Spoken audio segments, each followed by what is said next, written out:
বাংলাদেশে ফের রাজনৈতিক পট পরিবর্তনের সম্ভাবনা। খুব তাড়াতাড়ি ইস্তফা দিতে পারেন তদারকি সরকারের প্রধান। দ্রুত সাধারণ নির্বাচন করানোর জন্য ইউনূসের উপর চাপ বাড়ছে বলেই সূত্রের খবর পাওয়া যাচ্ছে।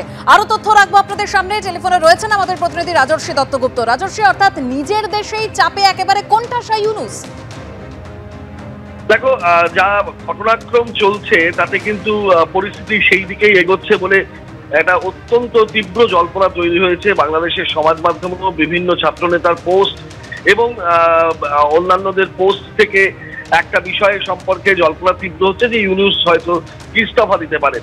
কারণ বাংলাদেশে যে অন্তর্বর্তী সরকার বাংলাদেশের অসন্তোষের পর এবং হাসিনা সরকারের পতনের পর তৈরি হয়েছিল, তার প্রধান হিসাবে মোহাম্মদ ইউনূস দায়িত্ব ভার গ্রহণ করেছিলেন এবং তিনি এখনো পর্যন্ত সরকারের প্রধান উপদেষ্টা হিসেবে বাংলাদেশে এই অন্তর্বর্তী সরকার চালাচ্ছেন।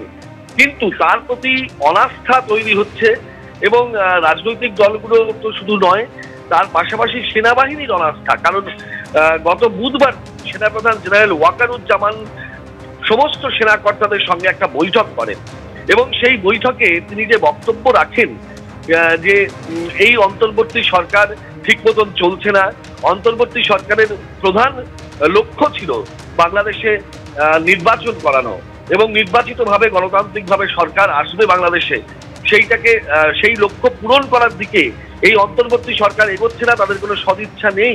এবং সেনাপ্রধানের এই মন্তব্যের পরেই কিন্তু বৃহস্পতিবার থেকে এই জল্পনাটা তীব্র থেকে তীব্রতর শুরু হয় যে এই মোহাম্মদ ইউনূস কি তাহলে ইস্তফা দিচ্ছেন।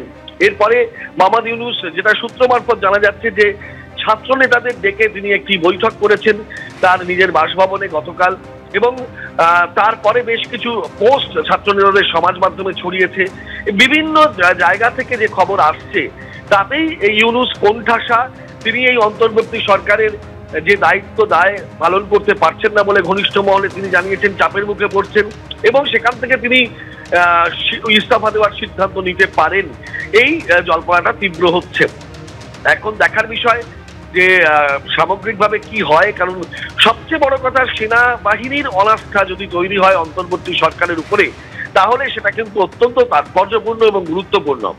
এবং বাংলাদেশে অন্তর্বর্তী সরকার নির্বাচন করাবে, এটাই ছিল প্রধান এবং প্রথম লক্ষ্য এবং সেই নির্বাচনের মধ্যে দিয়ে গণতান্ত্রিক সরকার প্রতিষ্ঠা হবে বাংলাদেশে, সেটাই ছিল দেশবাসীর একটা দাবি এবং সেই কারণেই এই অসন্তোষ তৈরি হয়েছিল যেখান থেকে হাসিনা সরকারের পতন হয়।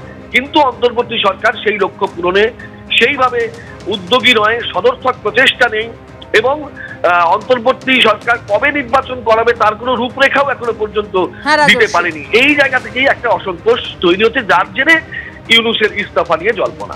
ধন্যবাদ রাজর্ষি।